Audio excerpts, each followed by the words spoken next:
기도드립니다. 아멘. 네, 안녕하세요. 우리 좌우 옆 사람과 이렇게 인사해 봅시다. 잘 오셨습니다.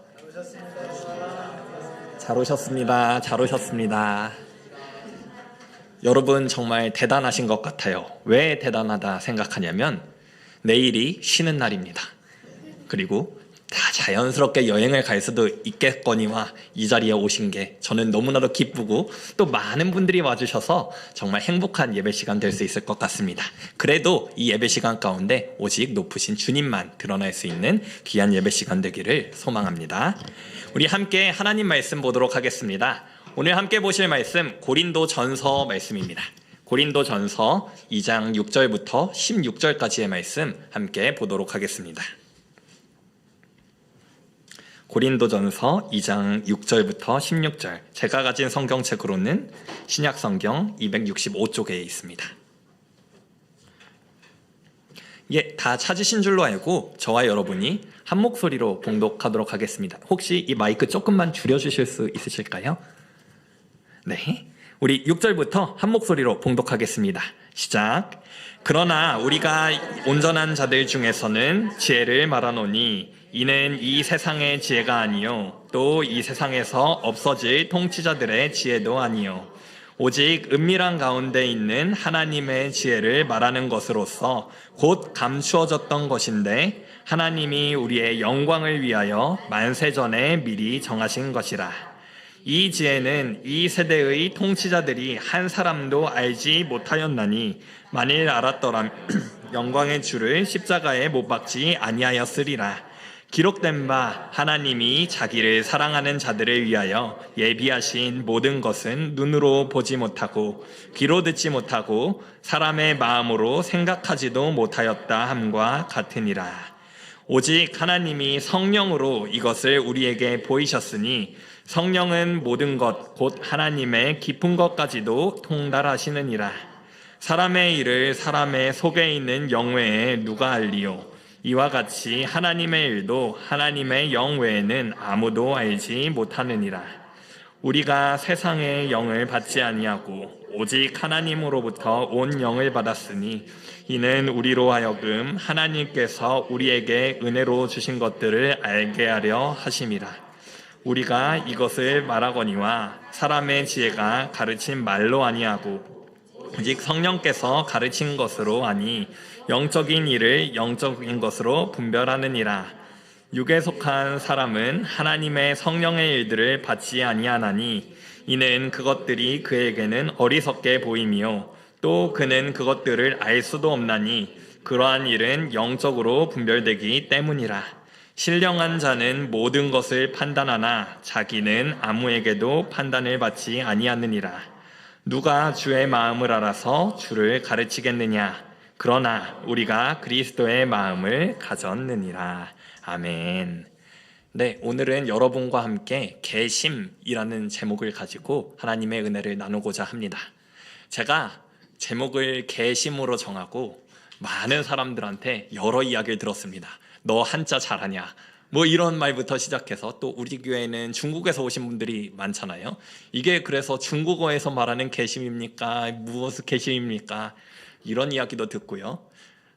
저는 한자 모르는데 이거 제목이 너무 친절하지 않은 것 아닙니까?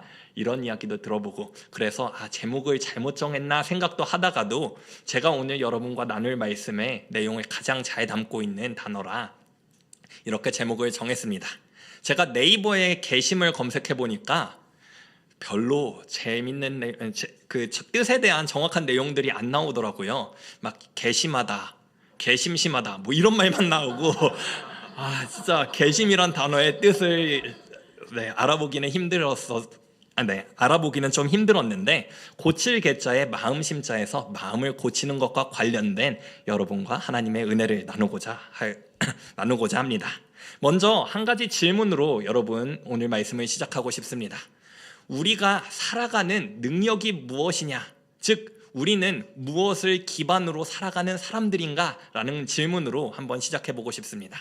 앞에 초등학생도 한 명 있는데 주희야, 우리가 잘 살려면 뭘 해야 될까? 하나만.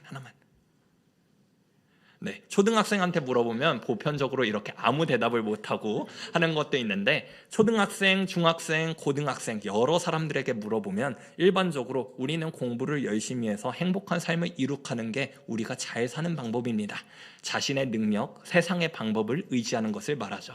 학교에서도 우리는 이렇게 배웁니다. 여러분, 삶의 목표가 무엇입니까? 라고 했을 때 저는 어렸을 적에 사회 시간에 자아 실현입니다. 제가 공부를 열심히 해서 내 자아를 실현하는 것이 잘 사는 길이자 행복의 길입니다. 그리고 국가에 기여하면 더 좋고요. 우리는 어른으로서도 이러한 방법들을 고민합니다. 자녀 교육, 진로 교육, 때로는 노후 관리, 이런 것들이 우리가 잘 사는 방편으로서 준비하는 것들입니다.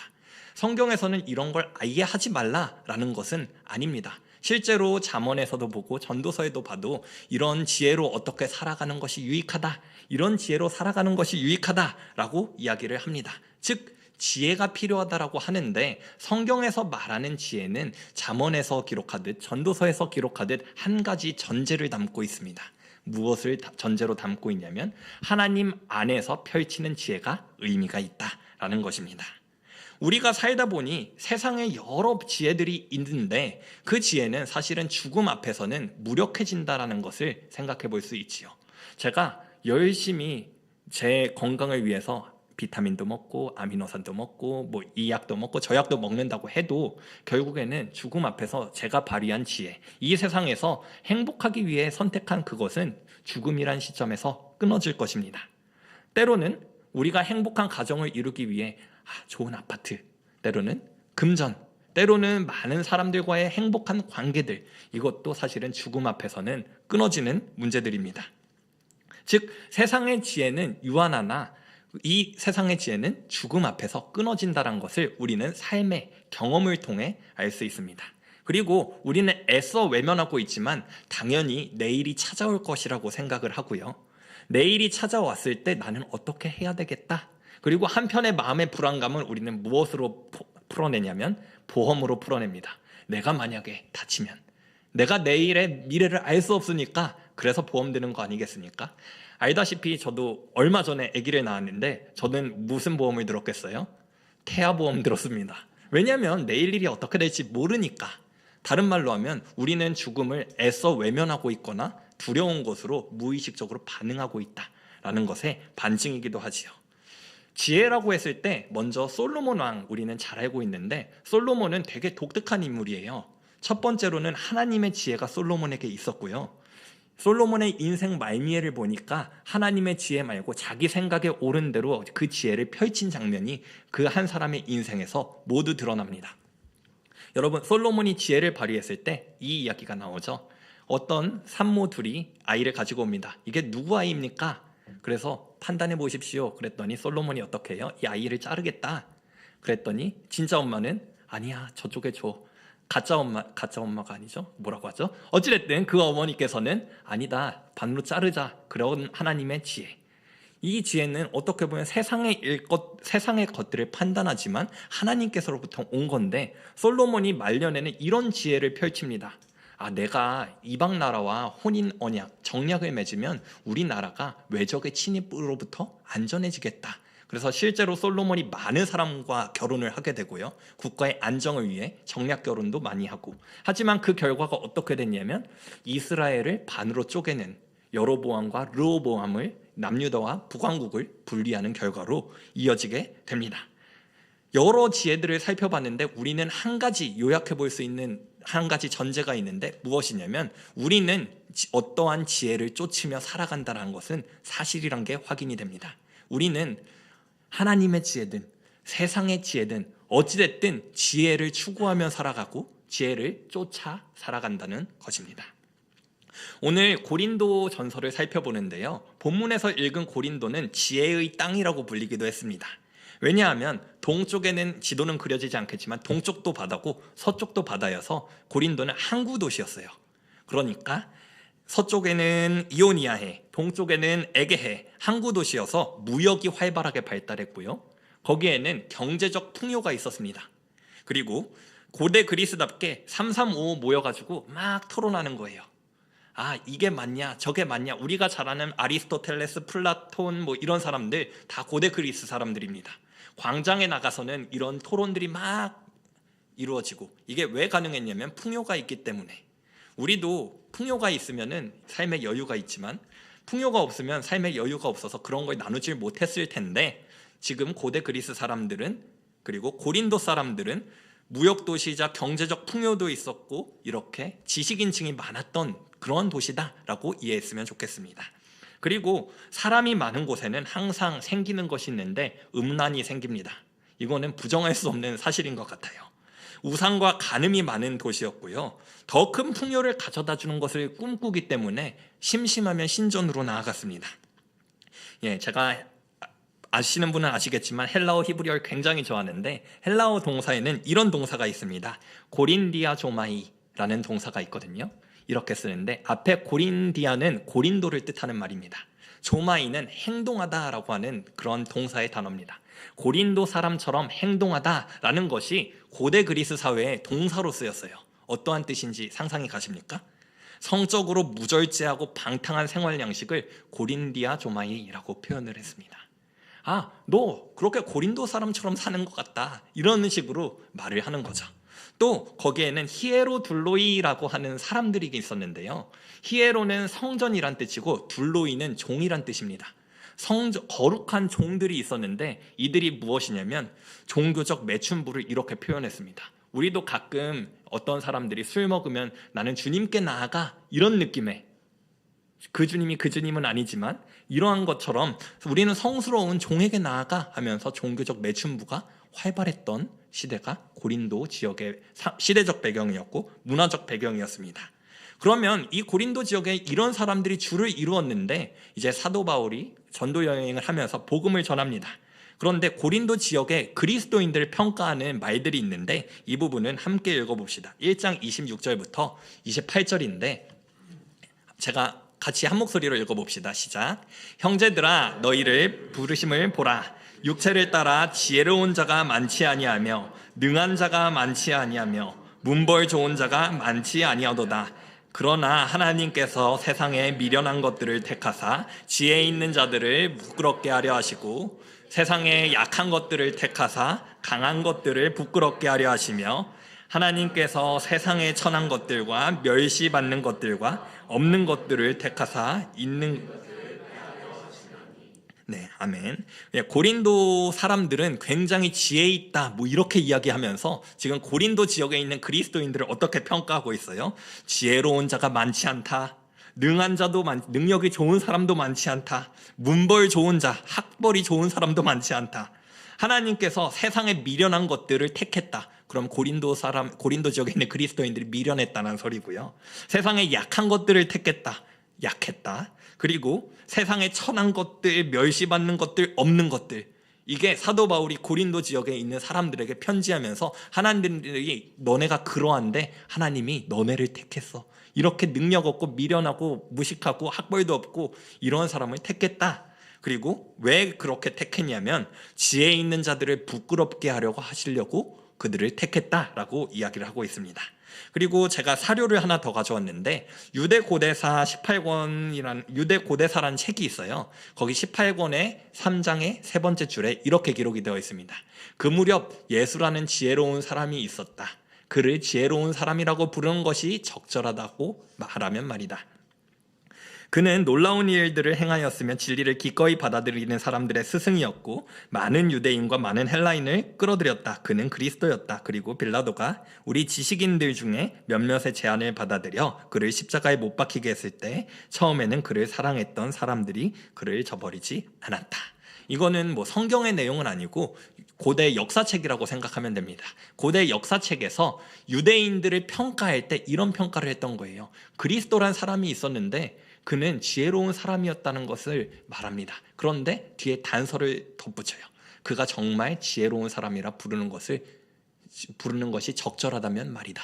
왜냐하면 이 그리스도가 행한 모습이 이 세상의 지혜, 사람들 그 당시의 상식으로는 전혀 지혜롭지 않아 보이기 때문에. 그런데 많은 사람들이 어디에 끌려서 쫓아가냐면 그 그리스도에 매력에 빠져서 쫓아가는 걸 보니 저 사람이 정말 지혜로운 것인가, 저게 우리의 상식으로는 이해는 되지 않는데 지혜 같다라는 일반인들의 시선이 있었다라는 것을 생각해 볼 수 있습니다. 그리고 고린도인들은 자연스럽게 사도 바울이 예수 그리스도를 전했고 많은 사도들이 예수를 전할 때 저 사람들에게는 이러한 매력이 있겠구나, 저 사람들은 사실은 논리적 설득력이 있고 말을 잘하니까 저렇게 많은 사람들이 쫓아오겠지 라고 생각을 했습니다. 우리가 마치 이렇게 생각하는 것처럼 누군가 돈을 잘 벌고 있습니다. 그러면은 저 사람은 학창시절에 공부를 열심히 했겠지, 많은 사람이 쫓아갑니다. 그럼 저 사람은 언변이 좋겠지, 이렇게 생각했던 것처럼 당시에 그리스도교가 퍼져나가는 이유는 앞에서 전하는 자가 논리가 뛰어나고 설득력이 뛰어났기 때문이라 생각했습니다. 그리고 사도 바울이 어떤 인물인지 생각해보면 그게 동의가 됩니다. 가말리엘의 제자였고요, 히브리어와 헬라어에 능통한 사람이었고, 유대인 중에 유대인, 바리새인 중에 바리새인, 그리고 그러한 사람이었기 때문에 우리나라로 따지면 수재였기 때문에 많은 사람이 쫓아다니는 게 아닐까 생각해 볼 수 있는 것이죠. 그리고 고린도에 머무르던 일반 사람들 말고 그리스도인들 또한 그렇게 생각했던 것 같습니다. 그렇기 때문에 고린도 전서에서 사도 바울이 나는 논리와 설득력, 내 능력으로 하나님을 전하는 게 아니다 라고 주장을 하는 것이죠. 2장 4절부터 5절입니다. 내 말과 내 전도함이 설득력 있는 지혜의 말로 아니하고 다만 성령의 나타나심과 능력으로 하여 너희 믿음이 사람의 지혜에 있지 아니하고 다만 하나님의 능력에 있게 하려 하였노라. 사도 바울이 말하는 전도의 원천은 어디에 있냐면 하나님의 능력이고 성령의 나타나심에 있었다라는 것을 우리가 잘 알고 있는 듯이 말하고 있습니다. 그러면 사도 바울이 구체적으로 지혜에 대해 어떻게 말하는지 조금 더 면밀히 살펴보겠습니다. 2장 6절부터 7절인데요. 그러나 우리가 온전한 자들 중에, 이 온전한 자들이라고 했을 때 믿음을 가진 자입니다. 에서 지혜를 말하노니 이는 사도 바울이 말하는 지혜는 이 세상의 지혜가 아니다, 정확히 번역하면 이 시대의 지혜가 아니다 라고 하고 있고, 또 이 세상에서 없어질 통치자들의 지혜도 아니고 오직 은밀한 가운데 있는 하나님의 지혜다. 이것은, 이 하나님의 지혜는 원래는 감추어져 있었던 것인데 사실 이 지혜는 하나님께서 우리의 영광을 위하여 만세전에, 세상이 시작하기도 전에 미리 정하신 지혜가 사도 바울이 전하는 지혜다 라고 이야기를 하고 있습니다. 그리고 이 지혜는 한 가지 특징이 더 있는데 이 세대의 통치자들이 한 사람도 알지 못했다라고 기록을 하고 있고요. 만일 알았더라면 영광의 주를 십자가에 못 박지 아니하였을 것이다 라고 이야기를 하고 있습니다. 지금 읽은 성경 구절을 생각해보면 십자가에 예수 그리스도를 못 박은 행동이 하나님의 지혜와 정반대에 있는 행위다라는 것을 생각해 볼 수 있고요. 십자가를 통해 구원을 이룬 것이 하나님께서 말하는 지혜다, 사도 바울이 전하고 있는 지혜다라고 생각을 해볼 수 있습니다. 그러면 이게 왜 일반 사람들은 지혜로 못 받아들이고 이게 왜 얼마나 말이 안 되는 것인가, 세 가지 입장으로 나눠서 볼 텐데, 먼저는 먼저는 헬라인들이 십자가에 대해 어떻게 생각했는가 생각해 볼 거고요. 두 번째는 유대인들이 십자가에 대해 어떻게 생각했는지 바라볼 것이고, 마지막으로 로마 사람들이, 이 당시에 유대인, 헬라인, 로마인이면 모든 전 국민이라 생각하면 됩니다. 이 사람들이 어떻게 십자가에 대해 생각했는지 한번 나누어 드리겠습니다. 헬라인들은 십자가에 대한 혐오감이 컸을까요? 작았을까요? 네, 컸습니다. 왜 헬라인들이 그러면 십자가에 대한 그 혐오감이 있었냐면, 십자가형은 매우 잔인하고 비인간적인 방식인 건 여러분도 잘 아실 것입니다. 그런데 그리스 문화, 헬라는 그리스죠. 그리스 문화는 철학과 미학을 중심으로 퍼져나갔고요. 인간의 존엄성과 신체적 아름다움을 강조합니다. 그런데 십자가에 달린 사람은 어떻게 평가가 돼요? 인간의 존엄성이란 찾아볼 수도 없고요. 나체로 달리기 때문에. 그리고 신체의 아름다움은 다 훼손되기 때문에 그들의 상식에서는 이것은 영광스럽다라는 말과는 거리가 전혀 먼, 그리고 그리스 철학자들 사이에서는 조금 고상한 그런 게 있어서 고통이 수치되는, 동반되는 그런 처형은 상식적으로 저건 안 했으면 좋겠는데 라고 생각을 많이 했습니다. 단지 로마가 그렇게 행하고 있기 때문에 잠시 외면했을 뿐이지요. 그리스 세계에는 특히 또 자유시민과 노예의 명확한 구분이 있었기 때문에, 그리고 십자가형은 주로 노예 그리고 반역자들에게 사용되었기 때문에 자유시민인 헬라인 사람들에게는 더욱더 혐오스러웠습니다. 그리고 예수가 십자가에 달려 돌아가셨다는 사실은 그가 신성하다라는 것으로 이어지는 것이 아니라 오히려 그의 무력함을 나타내는 증표였습니다. 그런데 하나님께서는 헬라인의 생각과 다르게 그리스도가 십자가에 달려 돌아간 게 지혜라고 이야기를 합니다. 두 번째는 유대인들을 생각해 봅시다. 하나님을 믿는 유대인들에게 십자가에 달려 돌아가신 게 어떠한 의미가 있는가? 우리 잘 알다시피 유대인들에게 십자가형은 구약 성서의 율법의 전통에서 봤을 때 굉장히 심각한 문제가 하나가 있습니다. 무엇이냐면 신명기 21장 23절에 나무에 달린 자는 하나님께 저주를 받는다 라고 성경이 기록을 하는데, 그 십자가에 하나님의 저주를 받는 메시아가 달린 겁니다. 상식적으로 율법과 어긋나기 때문에 십자가에 못 박혀 죽었다는 예수님이 십자가에 못 박혀 죽었다는 그 사실이 유대인들에게는 오히려 신성 모독처럼 느껴졌고요. 십자가형은 또 로마가 유대 사람들을 탄압할 때 썼던 방법입니다. 그래서 고대 기록에 보면 2,000명의 유대인이 십자가에 달렸던 기록이 있거든요. 그러면은 십자가 생각하면은 메시아가 달릴 것이 아니라 우리 민족의 수치처럼 느껴지는 것도 사실이었습니다. 유대인들에게는 로마의 잔혹성과 억압을 상기시켰고, 그들은 십자가형을 통해 로마의 권위와 힘을 느꼈습니다. 그리고 예수가 십자가에 못 박혀 죽었다는 그 사실이 유대인들에게는 메시아의 자격을 부정하는 것처럼 느껴지게 되죠. 그들의 메시아는, 사실 그들이 꿈꿨던 메시아는 많이 들어봤겠지만 강력한 정치적 지도자로서 이스라엘을 해방시키고 다윗 왕국을 회복시킬 것을 기대했는데 오히려 율법에 어긋나게 죽고 그 다음 로마에 패배해버린 것 같은 그런 메시아였기 때문에 유대인들에게 예수는 실패한 메시아로 여겨졌고, 그의 십자가형은 하나님을 신성모독함으로써 오히려 저주를 받았다라고 이해가 됐습니다. 그런데 사도 바울이 무엇이라 이야기합니까? 이 십자가의 방법이 하나님의 지혜였다라고 이야기를 합니다. 마지막, 로마인입니다. 로마인들에게 십자가형은 당연히 잔인하고 비인간적인 처형 방식임에도 불구하고 로마 제국은 십자가형을 반역자, 노예, 극악한 범죄자들을 처형하는 데 사용했습니다. 그리고 그것으로 로마 사람들의 힘을 보였습니다. 그런데 로마 시민은 결코 십자가에 달릴 수 없었습니다. 법으로 금지되어 있었어요. 로마 사람들은 십자가에 못 달립니다. 로마 사회에서는 십자가형이 극도의 수치, 굴욕을 의미했고요. 처형된 장은 공공연하게 전시되었고 그들의 죄와 처벌을 경고하는 역할로 사용되었습니다. 너네 로마한테 반역하면은 이렇게 되는 거야 라고 십자가형을 통해 드러낸 거죠. 이러한 처형 방식은 로마인들 사이에서도 혐오스러운 걸로 느껴졌는데요. 만약에 처형자가 십자가를 끌고 가잖아요. 그러면은 옆에서 그 처형자의 부모님이 와서 그 관리들, 병사들한테 뇌물을 줍니다.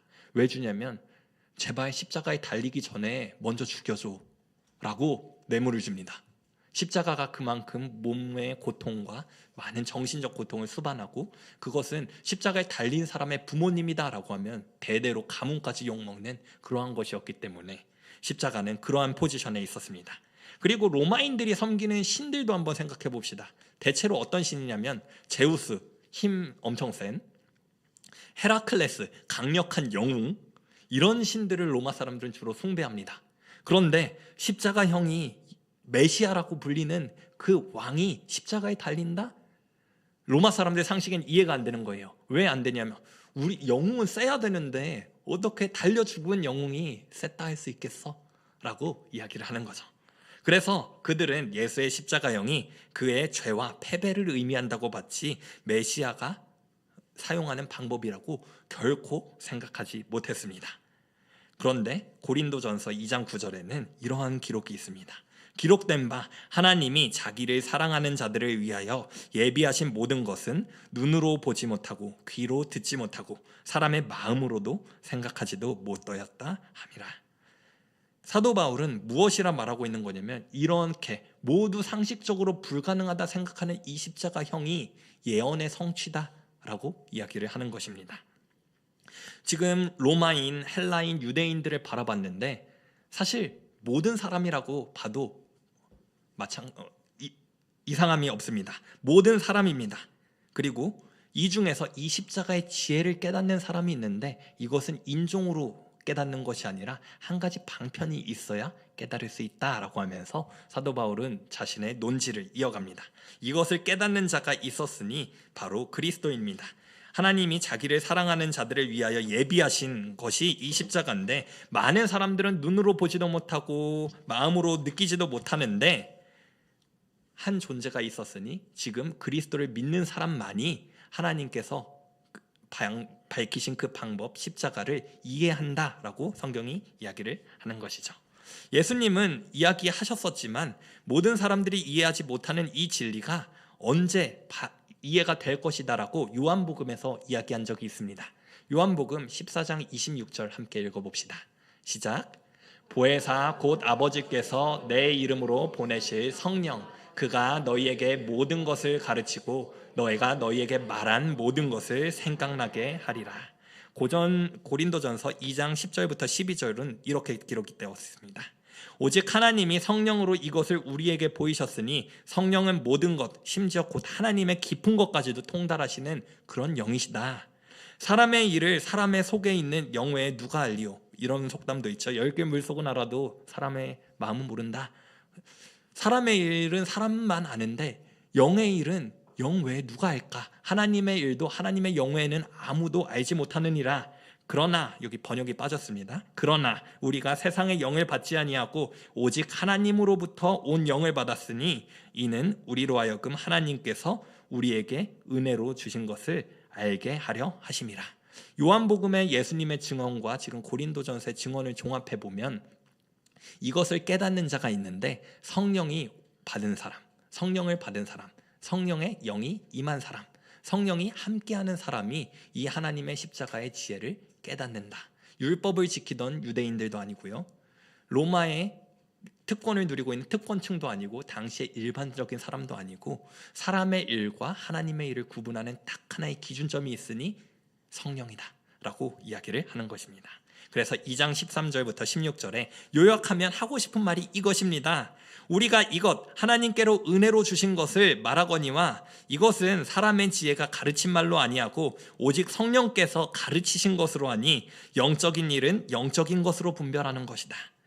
육에 속한 사람은 하나님의 성령의 일들을 받지 아니하나니 이는 그것들이 그에게는 어리석게 보임이요 또 그는 그것들을 알 수도 없나니 그러한 일들은 영적으로 분별되기 때문이라. 신령한 자는 모든 것을 판단하나 자기는 아무에게도 판단을 받지 아니하느니라. 누가 주의 마음을 알아서 주를 가르치겠느냐?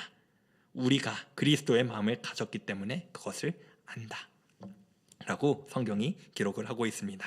그러면 이제 고린도전서의 수신자들과 사도 바울이 생각하는 그리스도인들의 차이는 딱 하나가 있는 거예요.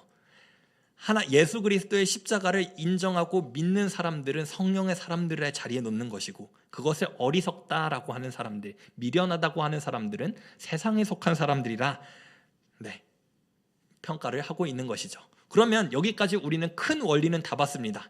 우리가 만약에 십자가를 믿는다면, 십자가가 어리석게 보이지 않는다면 우리는 아마 성령의 사람들일 것이다 생각할 수 있는데, 그래도 여기서 우리가 고민되는 지점이 하나가 있죠.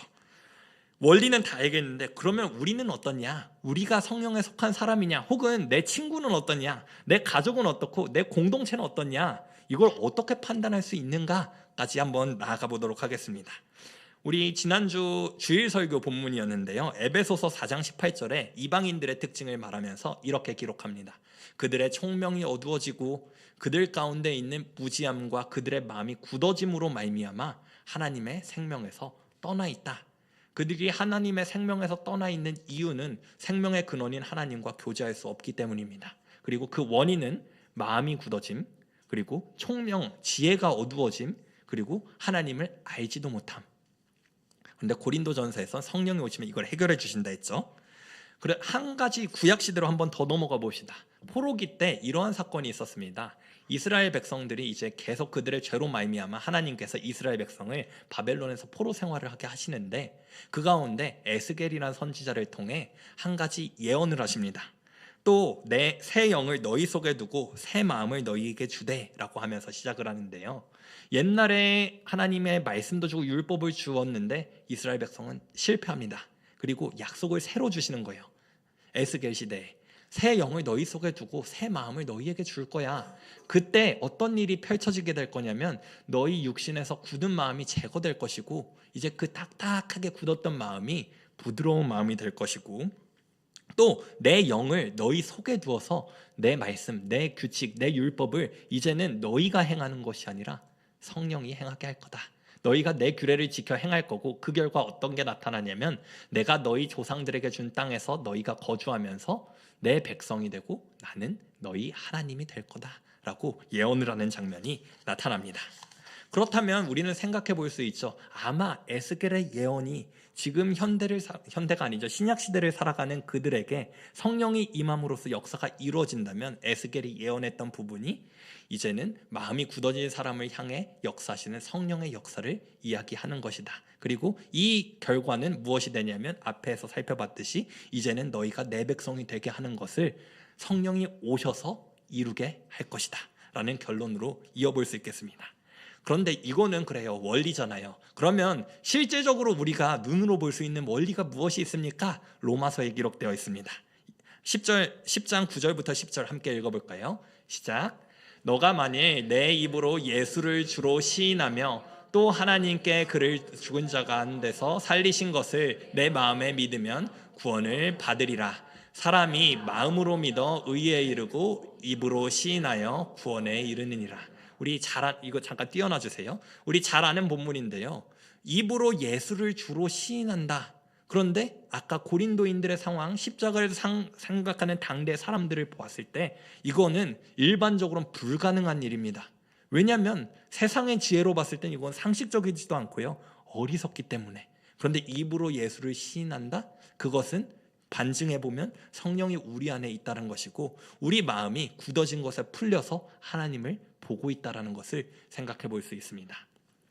그를 죽은 자 가운데서 살리신 것을 내 마음에 믿으면 구원을 받겠다라고 하는데 저기 10절 뒤에 사람이 마음으로 믿어 라고 기록이 되어 있는데 사실 원문을 살펴보면 마음으로 믿어서 내가 믿는 게 아니라요. 마음으로 믿어져서 의에 이르고 입에 시인하여 구원에 이른다 라고 하면서 수동태 표현으로 되어 있습니다. 더 쉽게 설명하면 외적인 요소가 믿어지게 만들어서 입으로 시인하여 구원에 이르게 만든다라고 성경이 기록을 하고 있는 것입니다. 고린도전서 2장 7절의 말씀이 이것과 이어집니다. 오직 은밀한 가운데 있는 하나님의 지혜는 말하는 것으로 곧 감추어졌던 것인데 하나님이 우리의 영광을 위하여 만세전에 미리 정하신 것이다. 우리가 믿는 것의 시점이 우리는 입으로 고백하고 하는 것인데 고백하는 것으로 알 수 있는데 사실 이게 언제부터 준비되어 있는 것이냐면 만세전에 창조되기도 전에 미리 정해져 있어서 하나님께서 성령을 보낼 것을 약속하셨고 시간 밖에 계시는 하나님께서 믿는 사람들 입으로 하여금 주를 시인하게 하셨다라는 것을 생각해 볼 수 있겠습니다.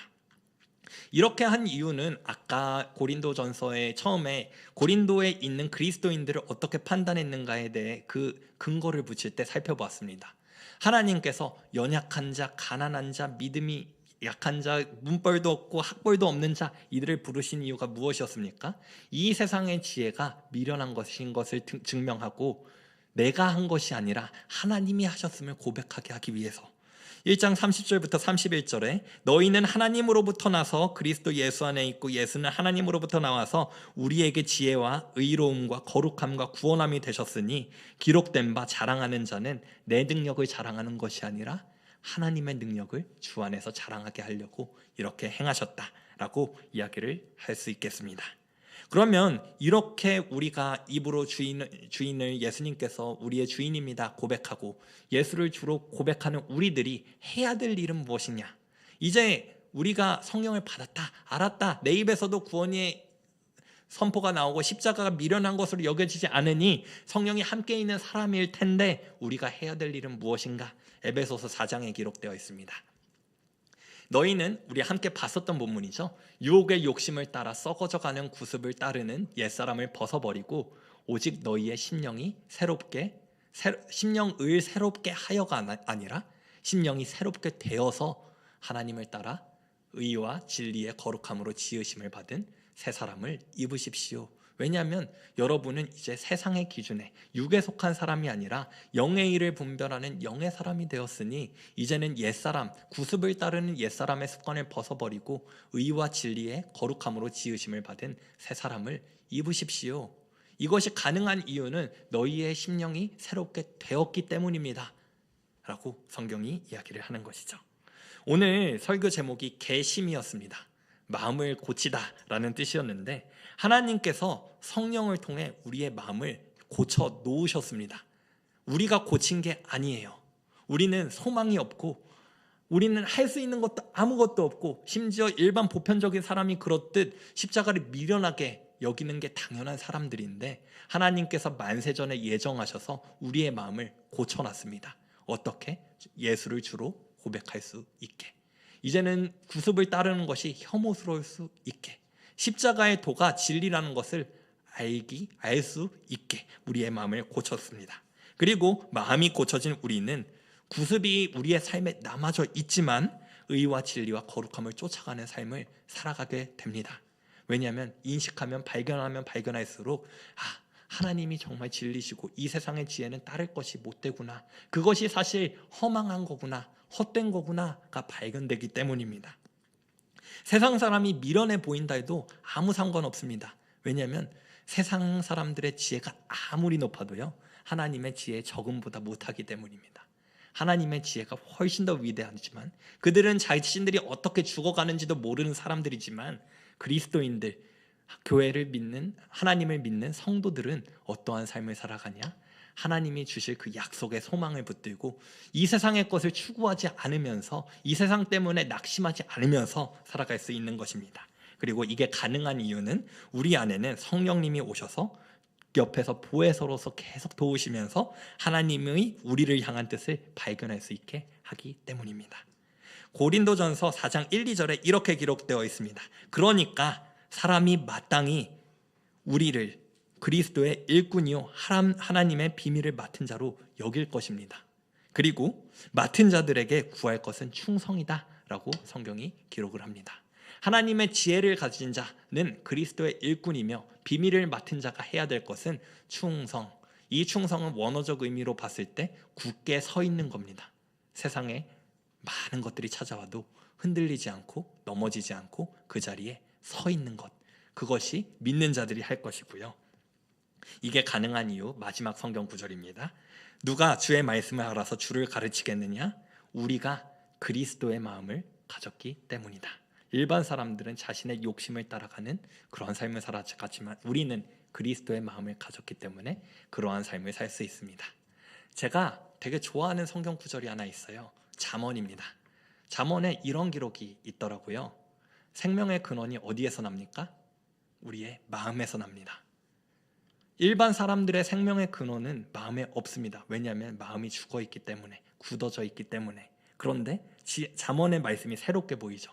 우리의 마음이 성령님으로 살리심을 입었으면 하나님의 생명에서 떠나있던 그 마음이 어떻게 되냐면 우리의 생명의 근원은 마음이 성령님과 함께하느냐 아니면 여전히 굳어져 있느냐에 따라 생명의 근원으로 나아가느냐 나아가지 못하느냐가 결정되는 것이지요. 그래서 현대를 살아가는 우리들이 이 말씀을 들었을 때 크게 두 가지 적용점을 찾아볼 수 있을 것 같아요. 첫 번째는 이 구원, 우리가 하는 신앙생활에 우리의 공로가 없다는 걸 다시 한번 기억하고 감사로 나아가는 것입니다. 왜냐하면 만세전에 성령님께서 우리가 언제인지도 모르겠는데 우리의 마음을 고쳐놓으셨습니다. 그리고 입으로 주를 고백하게 시인하였고 우리의 자유처럼 보였던 그것이 하나님의 놀라운 계획 속에 있었고 우리는 은혜로서 우리는 아무것도 하지 않았는데 선물로서 구원을 받았으니 내가 나를 자랑하는 것이 아니라 주님을 자랑할 수 있는 삶을 살아야겠죠. 이것이 감사의 표현, 하나님께 대한 감사의 목적이라면 이제 이웃에게는 어떠한 삶을 살아야겠습니까? 우리는 이러한 사람들이기 때문에 나의 것을 하나님의 말씀을 실천하기 위해 아끼지 않는 사람들이 되었으면 좋겠습니다. 이 세상의 지혜에서는 교회에 그렇게 헌금을 내는 게 때로는 시간을 내서 예배를 가는 게 무슨 의미가 있어. 그 시간에 돈을 조금 더 벌어야지. 자녀 교육을 하면서 학원을 보내야지. 그런데 성경에서 말합니다. 그건 세상의 지혜고요. 하나님의 지혜는 하나님이 모든 사람의 인생을 책임지고 뜻에 따라 인도하시기 때문에 그 어떠한 내가 결정하는 것을 하나님께 의탁드리는 게 훨씬 더 좋은 길이다. 우리는 불안해서 보험도 들고요. 그럼 저도 보험 들고 있어요. 여러분 불안한 거 아니에요? 네. 그런데 우리는 연약하나 그래도 우리의 주권, 우리의 삶의 주권을 하나님께 하나씩 올려드리는 것. 그리고 이건 구체적으로 어떻게 나타나게 되냐면 내가 가진 것을 하나 둘씩 손에서 놓는 것부터 시작됩니다. 내가 제 새로 태어난 아기의 인생을 주관하지 않는다. 내가 하는 행동 하나하나를 이렇게 하지 않는다. 하나님께서 원하시는 게 무엇일까 고민하고 하나님께 물으며 결정한다. 이런 게 우리가 할 수 있는 적용점이 아닐까 생각을 해봅니다. 말씀은 여기까지 하고 우리 아까 불렀던 함께 찬양했던 나의 약함은 나의 자랑이요 하나님께 올려드리며 기도하는 시간 가지도록 하겠습니다.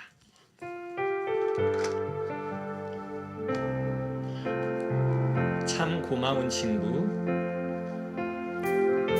참 고마운 친구 나의 예수님,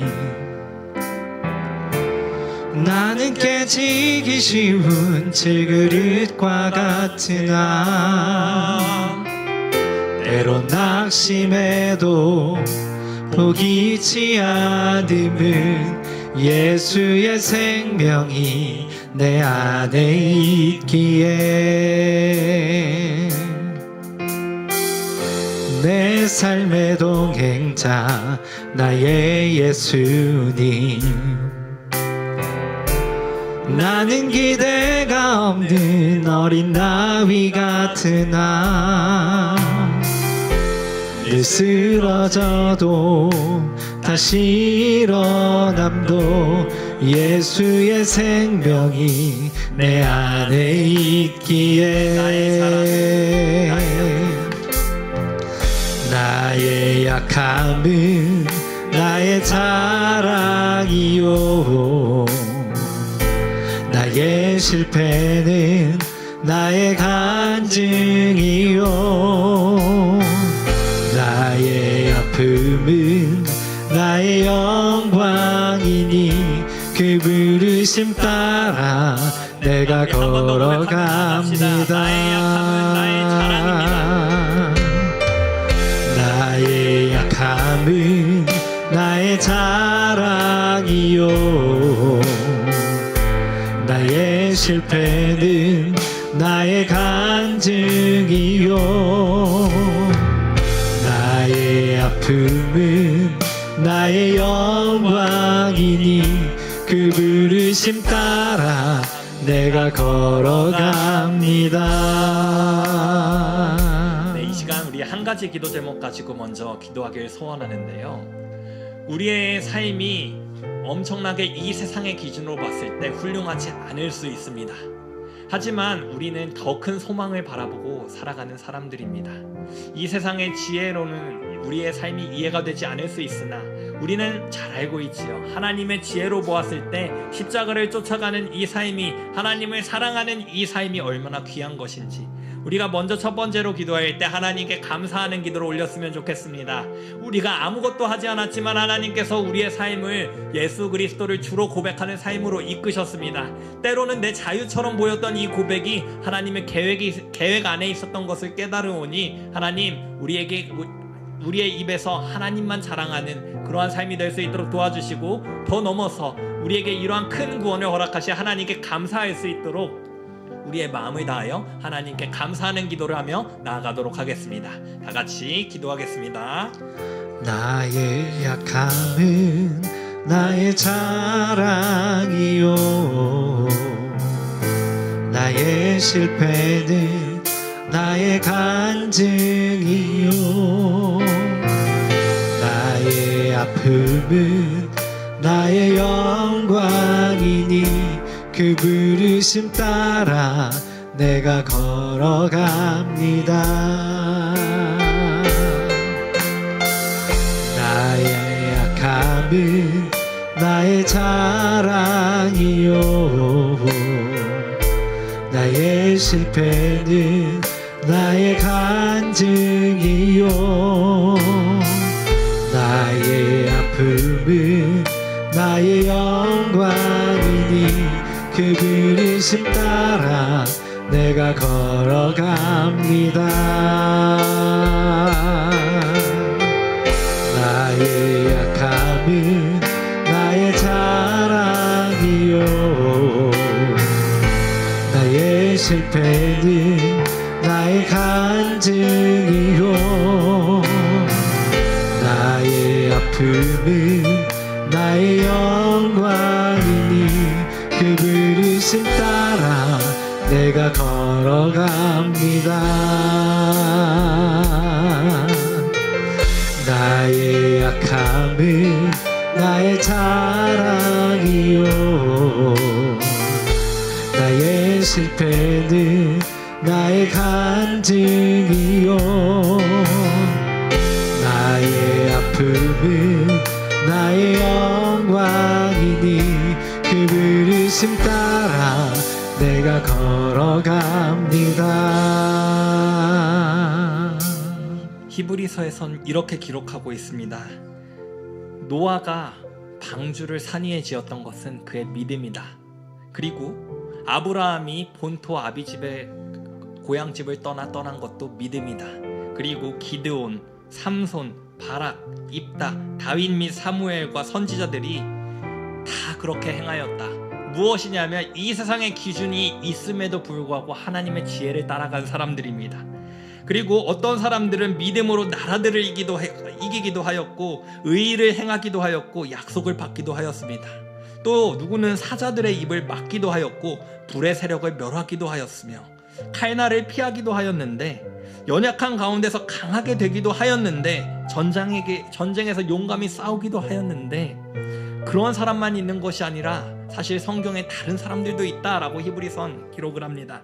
어떤 사람들은 조롱과 채찍질 뿐만 아니라 결박을 받았고요, 옥에 갇히는 시련도 받았고, 돌로 치는 것, 톱으로 켜는 것, 시험과 칼로 죽임을 당하는 것, 양과 염소의 가죽을 입고 사자에게 쫓기면서 유리하는 것, 궁핍과 환난, 학대를 받았다.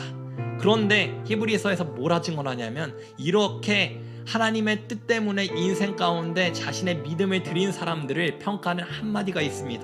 무엇이냐면, 이런 사람은 세상이 감당하지 못하느니라. 그들이 광야와 산과 동굴과 토굴에서 유리할지라도 이러한 사람들은 세상이 감당할 수 없는 사람, 왜냐하면 하나님께 속한 사람이기 때문에 그렇습니다. 우리 인생에도 시련이 많고 어려움도 많고 때론 승리할 때도 많습니다. 하지만 그 인생이 나로부터 비롯된 것이 아니란 것을 우리가 기억하며 나아가길 원합니다. 이 시간 함께 기도하실 때 하나님, 넘어질 때는 하나님의 소망을 굳게 붙잡고 다시 일어설 수 있는 용기와 힘, 그리고 낙심하지 않는 마음을 우리에게 허락하여 주시고, 우리가 잘 되고 있을 때는 이것이 내 능력으로 말미암은 것이 아니라 하나님께서 달란트를 주시듯 우리의 삶에 허락하신 것이오니 감사로 나아갈 수 있도록 우리의 생각과 마음을 주장하여 주시옵소서. 이렇게 다 같이 기도하며 나아가도록 하겠습니다. 다 같이 기도합니다. 가난함은 나의 상급이요, 나 미련함은 나의 자랑이요, 나 쓰러짐이 나의 고백이니 그 부르심 따라 내가 걸어갑니다. 나 가난함은 나의 상급이요, 나 미련함은 나의 자랑이요, 나 쓰러짐이 나의 고백이니 그 부르심 따라 내가 걸어갑니다. 나 가난함은 나의 상급이요, 나 미련함은 나의 자랑이요, 나 쓰러짐은 나의 고백이니 그 부르심 따라 내가 걸어갑니다. 나 가난함은 나의 상급이요, 나 미련함은 나의 자랑이요,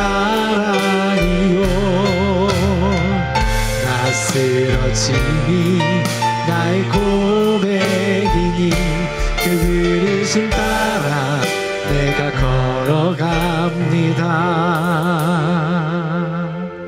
사랑하는 하나님 감사합니다. 오늘도 하나님의 말씀을 통하여 우리를 깨닫게 하심에 감사합니다.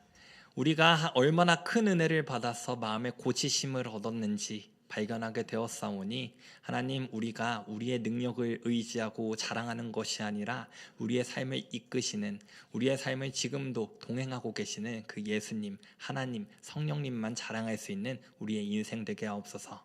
이제 우리가 일상의 삶으로 나아갑니다. 이 삶 가운데 하나님께서 알고 계시는, 우리가 버겁게 때로 느낄 때도 있고 고통스럽게 느낄 때도 있고 기쁨으로 느낄 수 있는 그 인생의 순간들이 계속해서 다가올 텐데, 우리가 선택할 때 세상의 지혜를 따라 선택하는 것이 아닌, 그것이 세상의 지혜로는 부족해 보일지라도 하나님의 지혜를 따라 선택할 수 있는 우리의 삶 될 수 있도록 은혜 베풀어 주시옵소서. 하나님의 말씀에 기록된 것처럼 눈물을 흘리는 자를 위해 손을 내밀고 어려운 자를 위해 기꺼이 도우며 내 것을 남에게 주는 것을 아끼지 아니하며 남을 나보다 낮게 여기는 그러한 인생 되게 하나님께서 우리의 삶을 이끌어가 주시옵소서. 오늘도 살아계셔서 역사하시는 예수님의 이름으로 기도드립니다. 우리 주기도문함으로써 예배 마무리하도록 하겠습니다. 하늘에 계신 우리 아버지여, 이름이 거룩히 여기심을 받으시오며 나라의 임하옵시며 뜻이 하늘에서 이루어진 것 같이 땅에서도 이루어지이다. 오늘날 우리에게 일용할 양식을 주옵시고 우리가 우리에게 죄 지은 자를 사하여 준 것 같이 우리의 죄를 사하여 주옵시고 우리를 시험에 들게 하지 마옵시고 다만 악에서 구하옵소서. 대개 나라와 권세와 영광이 아버지께 영원히 있사옵나이다. 아멘.